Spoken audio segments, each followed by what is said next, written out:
how do I start preparing now to be the best dad I can be? How do I reframe my own personal goals? Do I have to put them all down? Sounds like you are excited to be a dad. You love your wife, and you're kind of pissed because you had stuff that you wanted to do.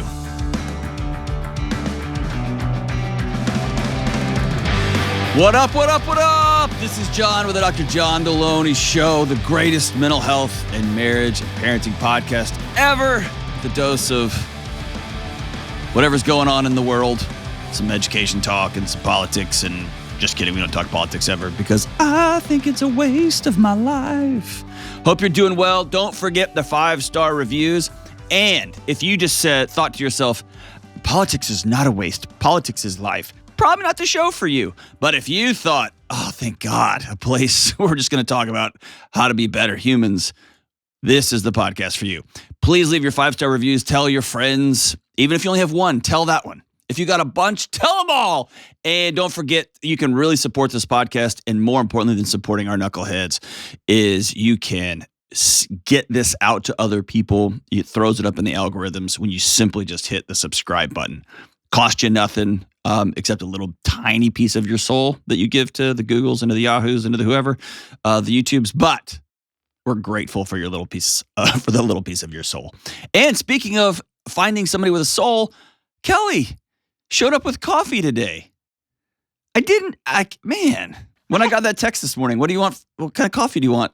My heart started beating a little bit faster. I didn't know you had it in you. I'm so grateful. Well, I won't do it again. I'm nice. I, for one, knew you were capable of this. Thank you, Ben. Kelly. Thank you, Ben. See, every team has that guy on it. I love you, Mom. I love you, Mom. All right, let's go to Dan in Raleigh, North Carolina. What's up, Dan? Hey, doing well. How are you? Outstanding, brother. What's up? Yeah, so I just found out a few weeks ago that my wife is pregnant with our first baby. All right, way to go, man. Can I cheer for you? Sure. Way to go, Cheer. dude. How old are you? I'm 32. I just said way to go, dude. Like you you accomplished, like you did the high jump or something. I'll say I'm as a fellow dad, I'm celebrating with you. Very cool. Yeah. So congrats, Cool. man.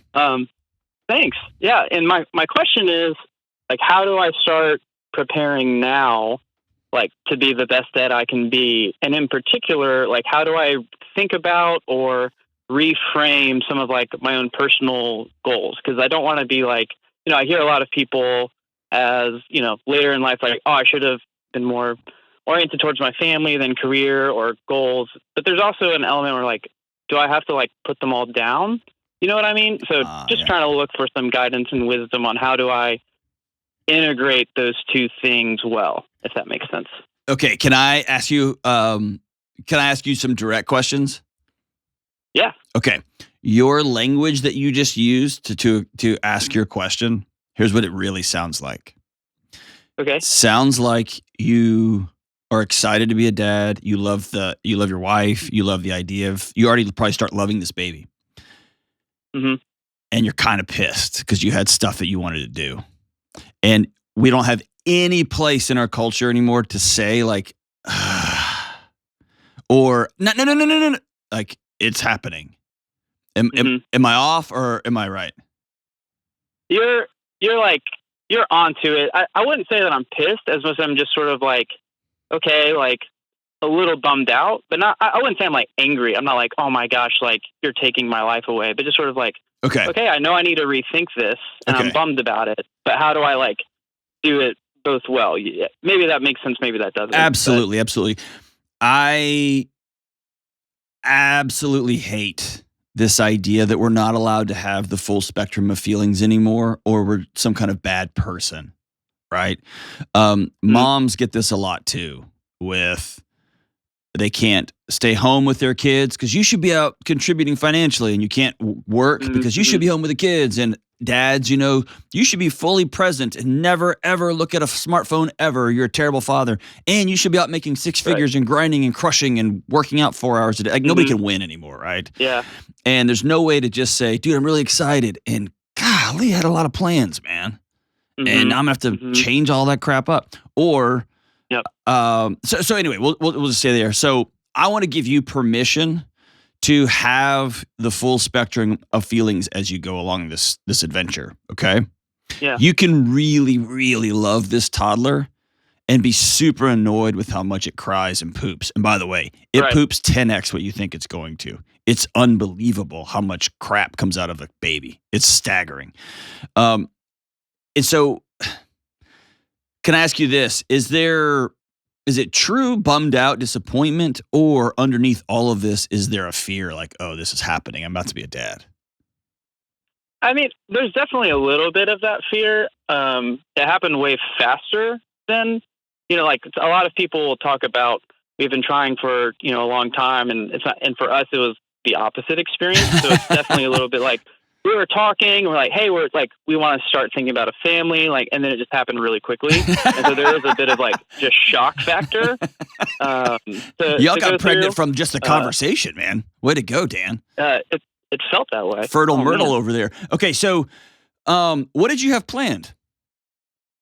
So like the big ones for me is I'm just a big backpacker and like hiker. And so like I've always wanted to do a through hike of like the Appalachian Trail, or maybe like the Pacific Crest Trail, or like the W Trek in Patagonia, like the adventures that unfortunately take a good chunk of time. It's not like, oh, I can just put this into like my daily routine or weekly rhythms of life. It's like I have to sort of stop them to do some of those things. So it's goals like that of like, oh, like I'd be away from my family for 5 months to do the AT, I think that's the majority of like the goals that I'm like thinking through. It's not like, man, I want to like have a certain amount of money by a certain age or anything like that. It's more of, is that a realistic, before you had kids, was that something you had on the calendar to do? Or is that one of those things that's been floating out there for a while? It's something that it wasn't on the calendar, but my wife and I were talking pretty regularly about, hey, like, this is a goal I really want to do. I've read up on it. I've studied it. I do backpacking trips. I've like been building up my gear. Like that's something I do like want to do. It's not just, oh, maybe one day that would be fun. Like there was like working and plans towards it, even if it wasn't like on the calendar. Okay. So I would say if you're not doing something like that professionally, right? Like let's say you were a touring musician and you're going to be on the road 5 years, or you're an actor and you're going to be on the road, or you're an engineer on location and you got to go away for 3 months. That's life. Or you get deployed and you're gone for a year. So think through those moments. Those kids do great if they've got a great network and there's intentionality and connection along the way there. Those kids do great. Those are situations that people plan for well in advance and they know they're coming. Right. I'm actually more concerned about the financial implications. Like you probably can't afford to take half a year off of work with a little kid, right? I mean, it just changes the equation up. Here's what I didn't know on this side, on your side of parenting. And for all of you who think hunting is evil, great. I high five you. I support you. Hit the fast forward button a couple of times here. Okay. I always, I did not understand how much better I would feel, how much more excited I was, how much more joy I felt when my son shot a deer and I got to see the excitement. He put all that work in. He's been practicing. I'm really strict on how much he practices before he goes out in the field, and how he felt like he's providing for the family. Like it was incredible. And dude, I've always been like the jealous guy. Or the no, I get I'm gonna get the best spot. And dude, everything shifted. And so what I'll tell you here is having these goals, incredible. Working towards them in a rational way, financially, time-wise, awesome. I almost guarantee that your priorities will shift in 2 to 3 to 4 to 5 years. Right. Dramatically. And it's hard to see it on this side. So I would begin to make this plan very, very concrete. How much dollars would it actually take? How much time would it actually take? Pick one of the trails and either knock it out in the next 3 months or 4 months before your kid comes along, or say, this is what I want to do when my son or daughter turns 16. We're going to do this adventure together. And right now, it doesn't feel like that would be cool. I promise you, my son and I are going on a big elk hunt in December with some great friends we met in Utah.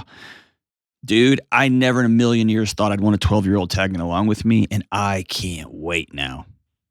Yeah. Totally different. You know what I'm saying? And if I come home with nothing and I got to spend that time with my son, I'm so excited about it. It has nothing to do with the big goal that I've always been chasing. Does that make sense? No, yeah, I think that makes sense. And I think it's helpful to hear because I think one piece of context is that, like, my parents didn't bring me into a lot of, like, the things that they loved to do. Like, when I was, like, a kid, it was sort of the, like, I felt like my parents were like, we have to be good parents. So, like, you know, and they were, like, they ran me around to, like, soccer, and, like, they cared for me really well and provided for me really well, and I have great relationships with them now. But it was always, like, I didn't feel like we were, like, I didn't really know what my parents loved doing. And so, like, I haven't had that picture of, like, hey, like, how do you integrate, like, your kids into, like, some of the things that you love doing, whether that's, you know, hiking, backpacking, or hunting for you, right? So yeah, it's cool to hear your perspective on that, dude. Some of my greatest memories as a child, my dad, his side hustle when I was a kid. This is going to sound crazy. This is many, many years ago, but his side hustle was catching venomous snakes, and he had a friend who was a taxidermist, and he would sell them. Wow. And so I have memories and photos of me and my dad when I was 4 and 5 and 6 out in the woods, and heart racing fast, you know, getting nervous, watching my dad do his thing. And dude, I became obsessed with catching snakes when I was a kid, became a reptile goofball. My brother got in on it. Then my brother became the director of a reptile house at a zoo. And then now my son has a snake in his, like, it created a legacy. And here's what it was. My dad brought me alongside something that he loved doing. When my dad took me shooting with him, when my dad played catch with me outside, like, the greatest gift you can give your kid is not signing him up for another travel sport. I don't care how much they beg. The greatest gift you can give your kid is to teach them what passion and joy and fun looks and feels like. Dude, if you start taking your kid on small backpacking trips before they can even talk or walk in one of those backpacks with their feet hang out, you know what I mean? Like oh yeah, those things are so cool. Dude, you're teaching your kid love for the outdoors. They're going to feel the joy on you. And the greatest gift dads can pass along to their kids is, oh, dad loves life. This is the thing that brings dads joy, whether you're fixing a car, whether you're going hiking, whether you're going hunting, whether you're playing chess. And, like, I also love playing guitar. My kids have opted out of that. I tried, man. I've tried and tried and tried and tried. They don't want anything to do with it. That's totally cool. But they do know dad's got his things. Right. And when I'm downstairs in the garage jamming too loud, and I got the amps turned up too loud, and I'm just pretending I was a high school metal star, which I always wanted to be. Come on, somebody make this happen for me. They roll their eyes, but they smile. You see what I'm saying? Sure. Yeah. No, that makes sense. Pass along those, take your kids with. It's going to be amazing, dude. And it's not going to be the same adventure that you thought. And I don't have any hesitation or promise. If your kid got to watch you save money and exercise and work out and build up to a huge trip that they were too small for, but you went on for 3 months. Right. If you bring them along, maybe not on the trip, but you bring them along on the planning, on the building stages, you're teaching them how to read a topographic map. You're looking at pictures on the internet of where dad's going to be. You have a little thing on the wall that shows how much money you're saving as you move up. They go on miniature hikes to train with you, you know what I mean, before the big hike. And they wish you goodbye, and you and your wife have this all squared away financially and childcare-wise and all that. Dude, that's awesome. And you come back and show the pictures to your kids. That's fantastic, man. My kids don't fully understand what I do when I'm out on the road. Like, I can say, hey, I'm meeting with business leaders behind closed doors. They're like, okay, whatever. Or I'm speaking at this event. Okay, whatever. I've started now when I speak at live events, I just get a quick video on stage of the crowd screaming and hollering. So I take that and show that to my kids. And they're like, oh, that's what you're doing from your eyes out to the audience, right? So I bring them along with me, even though they're not there. That's okay. If you start hiding from your family, because raising a kid's hard, man. It's hard. You don't know what you're doing. And there's not a lot of men who will talk to you about how to do it right. If you start using hiking, if you start using planning for this imaginary fantasy hike that you're never going to go on, or you're going to go on when you're 80 as a way to distract yourself or numb yourself from the realities of parenting, that's when it becomes an addiction. It becomes a problem. And that's when your kids begin to say, hey, he loves whatever he's planning over there more than me. And that's no bueno. That's not good. It doesn't sound like you. And let me circle back to the beginning. It's okay to be disappointed. It's okay to think, I wanted to have $1 million. I wanted to have graduated college. I wanted to have whatever. Cool. That's all real and good and true. And you're going to be a dad. So incredible, man. Everything in your life's going to change. It's going to be the worst, best thing that ever happened to you. It's going to be the funnest, most exhausting thing that's ever happened to you. And you're going to have to go down a rabbit hole to figure out who you really are. Welcome to the adventure, my brother. It is excitement from here on out. We'll be right back. Hey guys, Delony here, and I've got a word from our sponsor, Whoop. If you've listened to the show for any length of time, you know I'm a major nerd about fitness, sleep, mental health, and building healthier life habits. And let's just say this, Whoop makes my nerd heart so happy. One reason I love Whoop is that it's not like all the other fitness trackers that mix in a watch and laser lights and smiley faces and a million notifications and reminders that you need to get your steps in. No.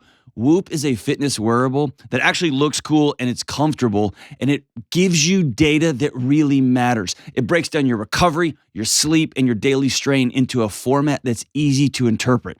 And some days I wake up in the green and this tells me that I'm ready to go attack the day. And other days I wake up in the red and I know that I got to take it easy and I can look back in time and see how I got there. If you're working to be intentional and build healthier habits, Whoop can help you get there. Start keeping an eye on your health and wellness at a deeper level. Go to whoop.com, that's WHOOP.com, and use promo code Delony to get 10% off your order today. All right, we are back. Hey, my favorite part of today so far is that Kelly brought coffee for everybody, except for Andrew. Nope. We're not doing this. Except for Andrew. So good. There's a whole team. There's even Ike back here, who's just the assistant to the regional manager. He is the backup to the backup back there. He got coffee. Actually, he got tea because he's that guy. Every group has the one that's like, I don't do coffee, just tea. The last time I was in a group that did that, you know who it was? Jocko. They're like, hey, you guys want coffee? Coffee? Yeah. I just drink tea. And we were all like, yes, sir. And then I thought I should probably just drink tea. Okay, I am defending myself even though I don't feel like I have to. It's actually Nathan Keeler's fault, who sometimes does this job as well, because when I asked, who's going to be in there today so I can buy him coffee? And Nathan was like, I'm going to be in there, but I don't want any saying thank you. And I walk in, and apparently they had switched. So it's on Nathan. We're going to throw him under that bus. And just as I teach often on this show, the cornerstone of good mental health is having somebody else to blame. So well done, Kelly. Hope that feels good. All right, let's go to Megan in the home of grunge music, Seattle. What's up, Megan? Hi. I'm excited and nervous to talk to you. I'm excited and more nervous, I promise. So we'll get through this together. What's up? So my question is, my son is about to be 18 in about 10 days. And he's not motivated to get a job or a car or a license. He's not doing well in high school, and he has no interest in college or training. So how do I motivate him? Probably go back in time 12 years and start there. Yes. Have you tried to love him throughout his childhood by doing a lot of stuff for him? Yes, I have. I've learned that now lately, that I think that I overmothered. We're going to go with a whoopsie-doo on that one. Yes. Just for the sake of being a single mom, getting things done, trying to keep things moving, and not realizing the consequences of that on him. Yeah. Well, hey, high five to you. I would give you a hug if we were in the same room, man. The fact that you've wrapped your head around that is incredible. Good for you. Also, I don't want you to shoulder all of this, okay? Mm-hmm.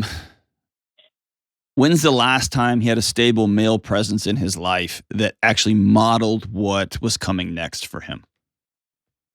So he really has not. Okay.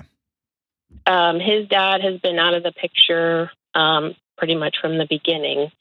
And I was married when he was a young kid, and that only lasted a couple years. It was turned abusive, and it was a bad divorce and everything. So that was that. And then I have dated, but he's not had like nobody from like a church or anything like that that's kind of stuck around. Okay. So if we want to get inside his head and pretend to look out his eyes as he scans the world, Mm-hmm. he has there is no path forward. Mm-hmm. He doesn't see a path forward. Let me put it that way, because he doesn't have anyone who's modeled that for him. And I put that squarely at the feet of Dad. Okay. Absolute dismal failure on Dad. Okay. Dad failed his son. And so now we have an 18-year-old who has relied heavily on the love of his mom and probably taken advantage of it, let's be honest. And I'm not going to blame him. He's a kid, and kids are going to go as far as the boundaries that they're given allow them. And and then when we're saying, okay, what's next? What are you going to do? There's no picture in his head, right? Like I had pictures of my dad getting up and putting his suit on when he was a detective. And then when he quit to become a minister, I had a picture of him putting on, like, I just had a visual of what that, he doesn't have that. Mm-hmm. And so many kids in his place have gone to one of two places: the internet, where it's full of images and pictures of what this thing is supposed to look like, this thing called manhood, this thing called what comes next. Mm-hmm. Or they just retreat inside of themselves. And it sounds like that's what your son's done. Yeah, that does. It sounds like it. Yep. Okay. I see it. Yeah. Here is the hardest. I'm going to quote my friend Henry Cloud, and Henry's become a great friend. He wrote the original book called Boundaries, which is one of the greatest books ever.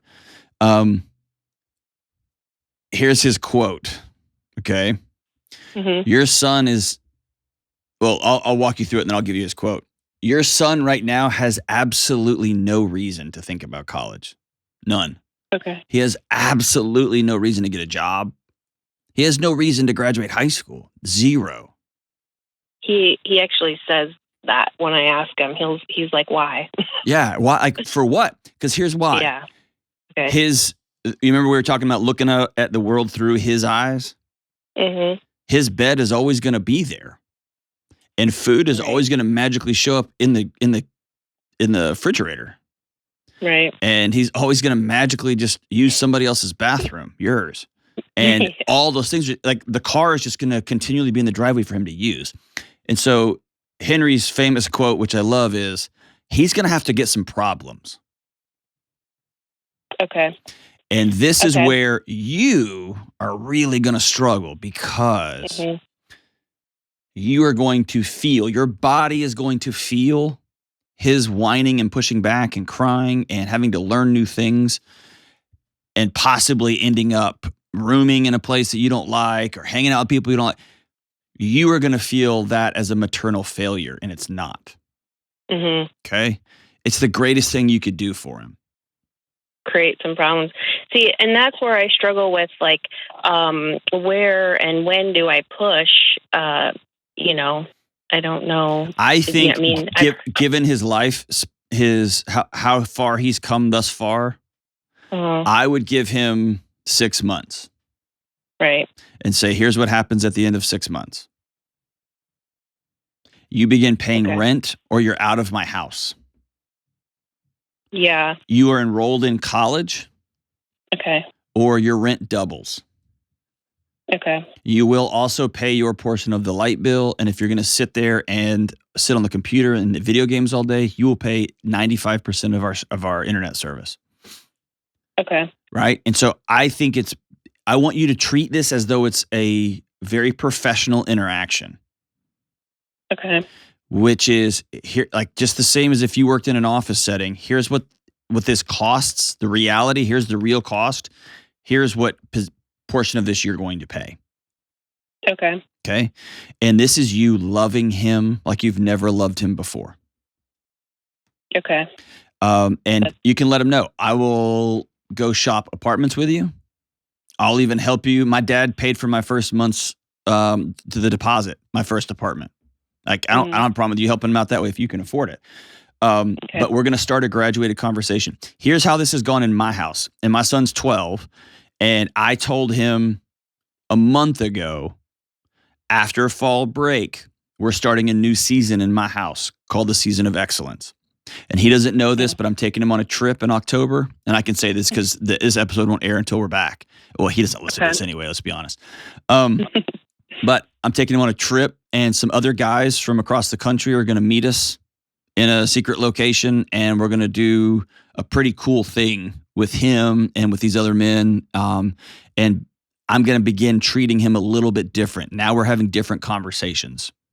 Okay? We're transitioning from him being a little boy to where he's not a man, but he is entering into a new phase.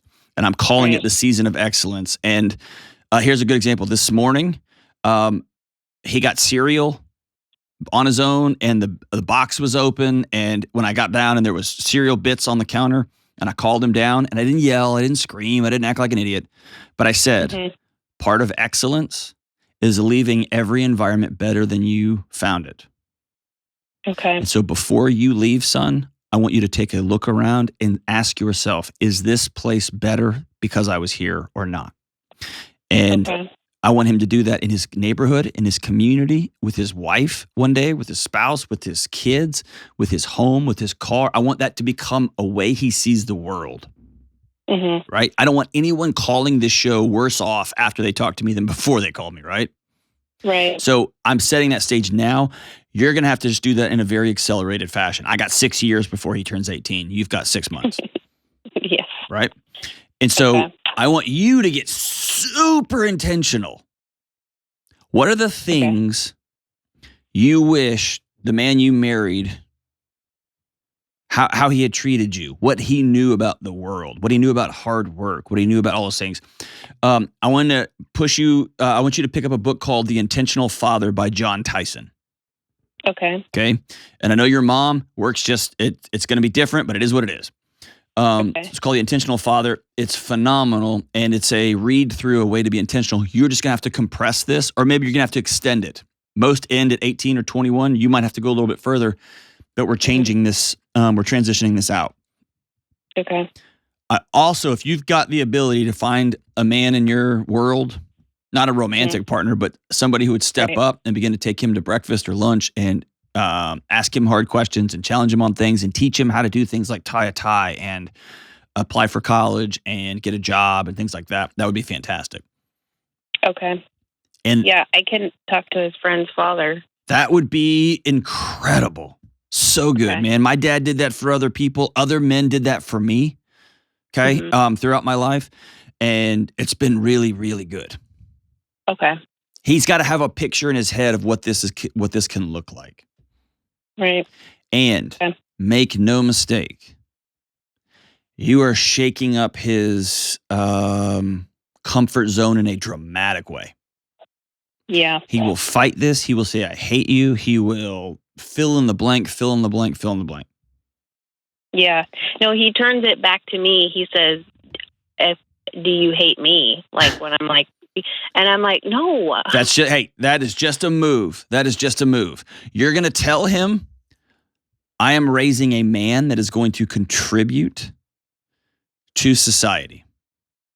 I am raising a young man who is going to be healthy and be well and be a positive contributor to this neighborhood, to his family, to himself, to his country, to everybody.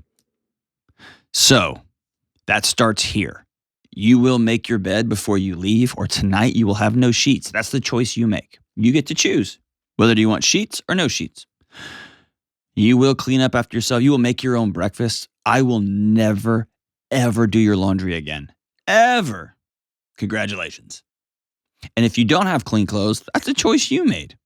I will help you learn how to schedule your time because you've never had to do that before, right? So we're going to break this stuff down. And Mom, you are going to have to get super intentional, probably in a way you've never been. Get very, very intentional. What are the skills I want him to walk out of my home with? How much time do I got left? What is that going to look like? And maybe this all starts with you taking him out on a date, taking him out somewhere nice, and talking to him about your childhood, maybe in a way you never have. Take him out and talk to him about who you dated, about his dad, about your first husband, and walk him through how men have treated you, how it's gone, how it hasn't gone, and how, man, I wish I'd done this one differently with you. And I didn't, but here we are.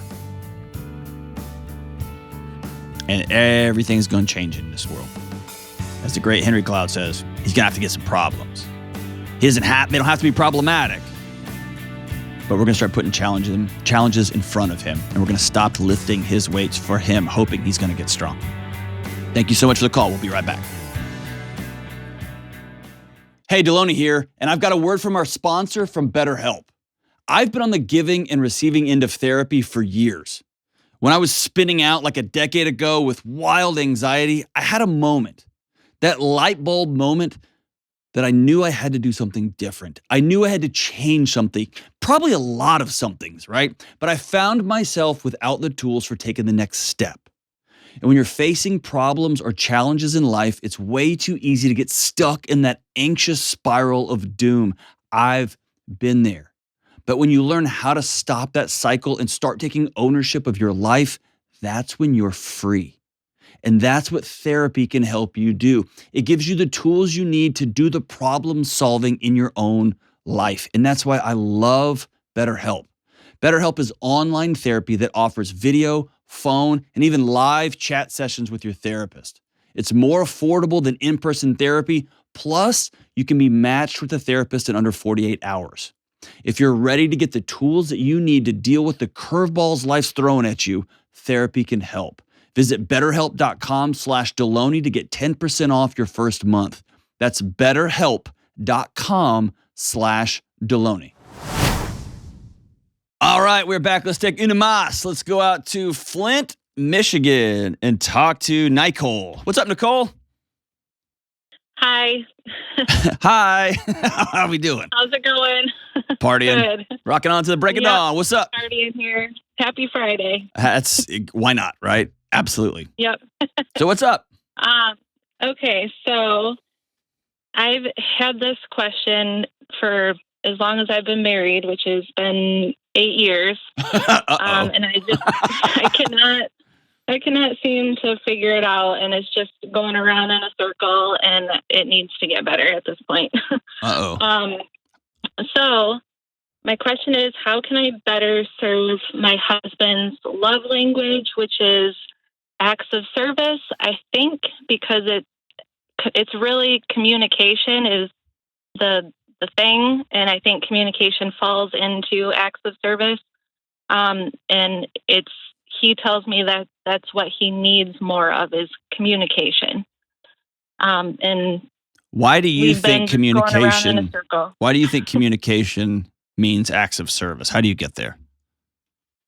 I think because when he says communication, it's like he wants me to work with him more as a team. Like, just tell him how what I am planning to do, or I don't know, just be on the same page with things, help him with things. Okay, the way and I'm smiling with you, right? So you and I are hanging out, right? I'm not laughing at you. The way you're describing this is though it's like he wants me to spray paint my face blue and red and then sing Adele songs in Spanish. Like you're describing things that are so crazy. But the way you're saying it is like what you're actually saying is he wants me to tell him what's on my mind and involve him in plans. like super, super rational things he's asking for here.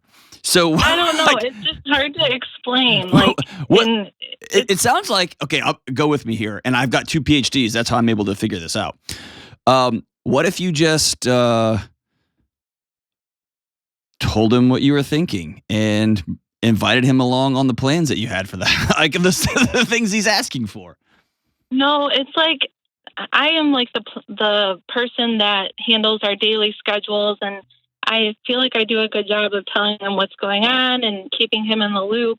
It's like the little things that come up that he just finds that are becoming problems, and I don't feel like they're a problem. Or Give me an example. like for instance, just recently, and they're usually like little things. Mm-hmm. It's like we have water bottles for the kids, and we keep losing them, and we're spending money on more water bottles. And he's like, I think we should get some more water bottles. And I'm like, yeah, we should. And in my head, I'm thinking like, yeah, I want to see if I can find them first, or I'll just have to buy some new ones, I guess, if we can't find them. But I'm not speaking that out loud. I'm not telling him like what my plans are in my head. So he thinks that he's just speaking out these problems, and I'm not telling him what I'm planning to do. And he's getting frustrated. He's 100% right.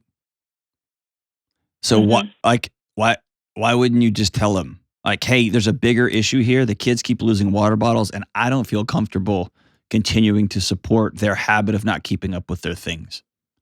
And so if the kids keep losing their water bottle, they're making choices to not have water bottles. Like, what prohibits you? Is it not safe to say that? Or are you uncomfortable saying that? Because I think his complaint is dead on. Like, he's saying, hey, we need to we're out of water bottles. I can actually even see a moment where he thinks he's helping. Hey, all the water bottles are gone. When you go to the store next time, can you grab a couple? And then you start a story in your head, an explanation and a narrative, but you don't share it. And then you come back and there's no water bottles. And he thinks, my wife just ignores me. She didn't even say no. She just said, okay. And then nothing. See what I'm saying? I get what am I missing here?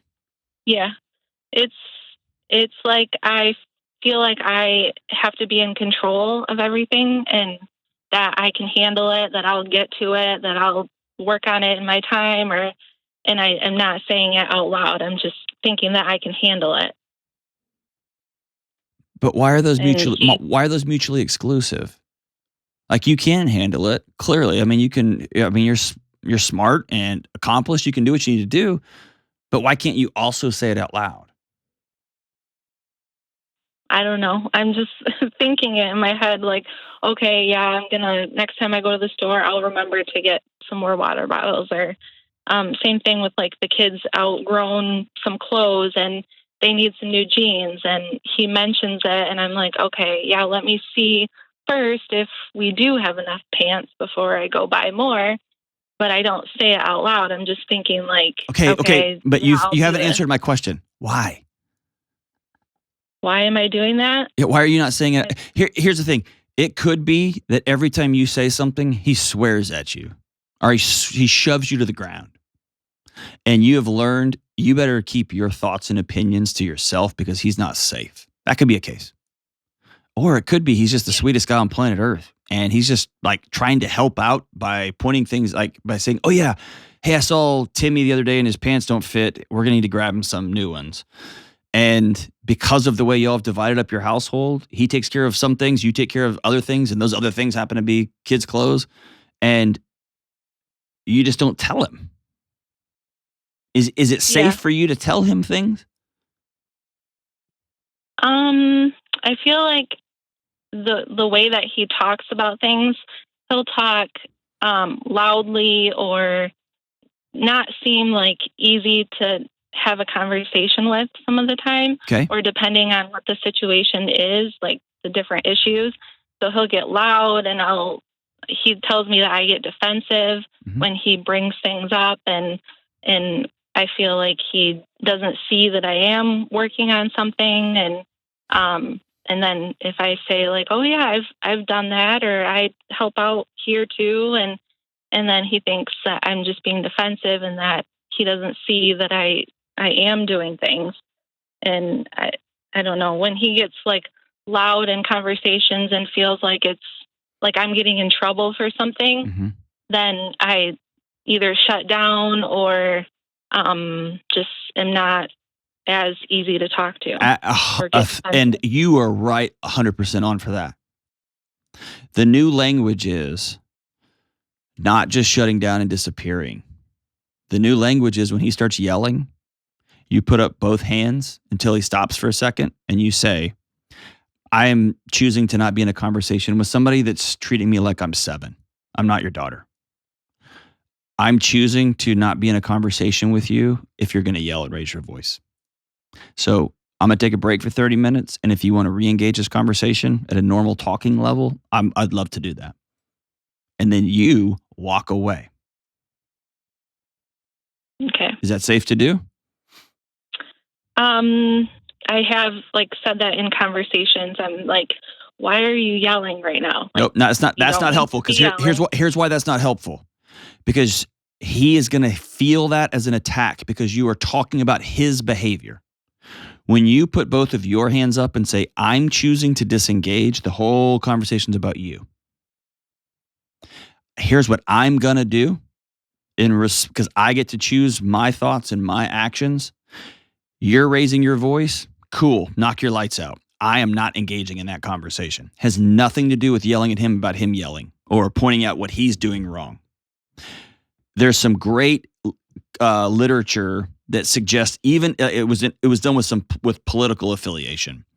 If someone has a political belief and you show them empirically, here is the data that proves without a shadow of a doubt you are wrong. It actually entrenches their view deeper. So if someone was like, all the conservatives believe that the blue sky theory is liberal propaganda, the sky is green, and you literally got like a spectrometer and you laid it out and you're like, no, here's NASA has done all this research. The sky is actually blue. Somebody who's entrenched in that belief, because you're telling them they're wrong, they're thinking about something wrong, they're doing the wrong thing, they actually walk away thinking the sky is greener than it was before.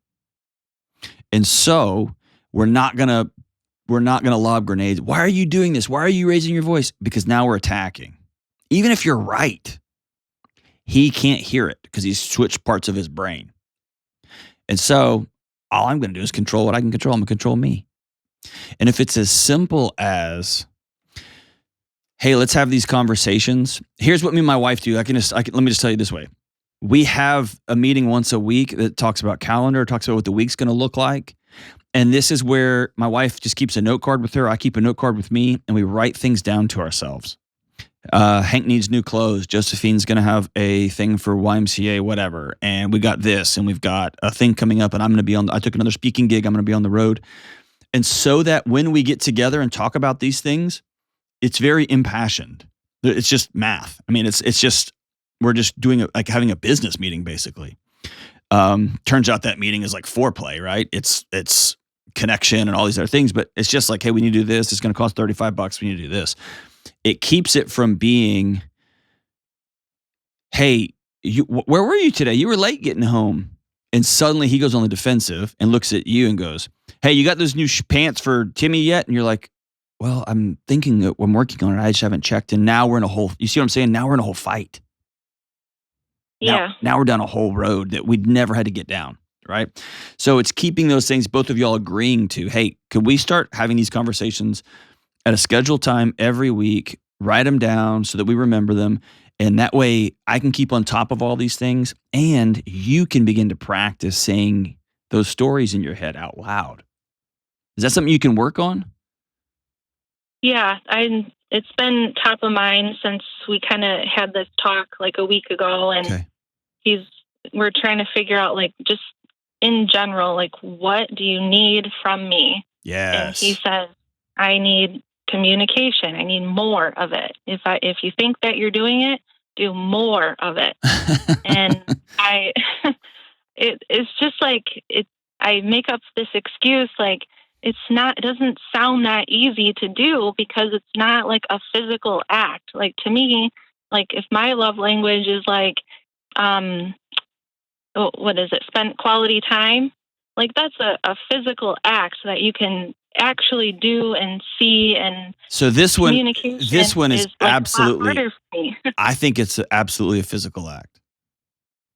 That's what he said. I think it is very much a physical act. I think for some reason, and you and I could probably spend like 2 hours talking together. I think there's, whether it was something you've been dealing with since you were a kid, whether it's something you have adopted to stay safe in your current relationship, or you had some boyfriend in college, who knows? But for some reason, you don't feel safe. Your body doesn't feel safe communicating. Telling out loud, hey, here's what I actually think about this. Or I hear you say we need some more dental floss. Pretty sure we have some in the basement. Give me a minute. I'm going to go in there and check on it. Instead of just saying that sentence, you just say nothing. And that speaking those things out loud is communication. That is a physical act. And so here's what I want you to do. I want you to start practice saying it. And I want you to tell your husband, it feels weird. I'm going to try over communicating. When I have these thoughts in my head, I'm going to say them out loud. And that means sometimes you're going to say them the wrong way. You're going to say them a little bit sharper. You might say them in a way that hurts his feelings. And you need to tell him, while I'm practicing learning how to over communicate, you have to promise that you will not raise your voice. You have to promise that if I say something the wrong way that comes across as an attack to you, that you will take a big deep breath and exhale, and you won't come after me on it, and you will say thank you for communicating. And that way you're creating safe boundaries while you practice this thing. It's the reason most NBA teams don't let camera crews in during practice. They're practicing plays. They're going to fall down. They're going to miss shots. They're going to miss dunks. It's not the game. So you've got to create boundaries to practice this because this is new for you. And you're going to feel awkward and you're going to feel weird. But I want you to practice just saying things out loud more and more. Get out of your own head. Okay? It is an action. It is a physical step. And don't, when he says, I need more communication, and if you think you're over communicating, do it 5 times X. I don't want you to hear that and go, oh, he must mean acts of service. Take him at his word.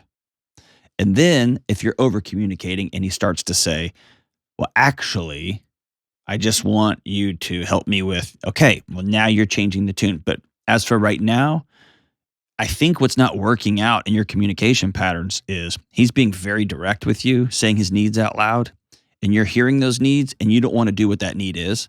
You want to do something else. And so my challenge to you is do what you can to meet that need, because I don't think it's unreasonable. And it's not unreasonable for you to not be in a conversation with somebody who's going to raise their voice at you. It is not unreasonable for you to not want to be romantic with somebody who acts like your dad and that you're his kid. It's not unreasonable for you to feel unsafe if every time you push back a little bit on something, he yells and gets mad or hits something or bangs on something. And so we're going to step back together, and we're not going to do this across the table at each other. We're going to be on the same side here and say, okay, here's the problem, is communication. How are we going to tackle this thing? I'm going to over communicate. You're going to treat me safely. And now we're heading off into a brand new relationship. We'll be right back. It seems so easy, but most of us way undervalue real, genuine relationships. Our friendships, our marriages. We don't know what we're doing, and instead of diving into the mess, we accept shallowness and distraction, and we wallpaper over our loneliness. So let me say this boldly. You cannot be well alone. You've got to get connected to real life people and have deep, powerful relationships. I'm talking about relationships where you can be honest, where you can open up, where you can share hard things, and you each know that you'll still show up for each other. And in my new book, Own Your Past, Change Your Future, we'll walk through a not so complicated approach to relationships, mental health, and wellness, and getting connected is a key part of that. That's why you'll learn shallowness and loneliness are so dangerous, and more importantly, you'll learn how to create meaningful relationships in your life moving forward. There is no good app to help adults find friendships, but this book can help. Go to johndelony.com to take the next step towards wellness. That's Own Your Past, Change Your Future at johndelony.com. All right, we are back. Hey, thank you so much for joining us on the Dr. John Delony Show. It still feels weird talking about myself in the third person. How about this? Thank you so much for joining us on the greatest podcast, mental health podcast ever. I'm so grateful for you. Don't forget to share it. Don't forget to pick up the new questions for humans and absolutely transform your families and your neighbors and your relationships. We used the questions for humans cards last night at dinner at Chewy's Mexican food restaurant here in Nashville, and it was a blast. I learned a lot of things about my son and my daughter that I did not know, and I thought I knew everything. Come to find out. So, hey, thank you so much for joining us. We're so grateful. Today's song of the day, I don't even care. I like them. I like Adele. I like Beyonce. I don't even care. I like Coldplay. I like them. I want to go see them in concert. They're on my bucket list. How you like them apples, America? And I do like Pantera, but I like Coldplay and I don't care. The song is Fix You, and it goes like this. When you try your best, but you don't succeed, when you get what you want, but not what you need, when you feel so tired, but you can't sleep, stuck in reverse. And the tears come streaming down your face when you lose something you can't replace, when you love someone, but it goes to waste. Could it be worse? Lights will guide you home and ignite your bones, and I will try to fix you. And as we know on this show, when you try to fix somebody you love, it never, ever works. Way to go, Chris Martin. Hey, I love you guys. We'll see you soon.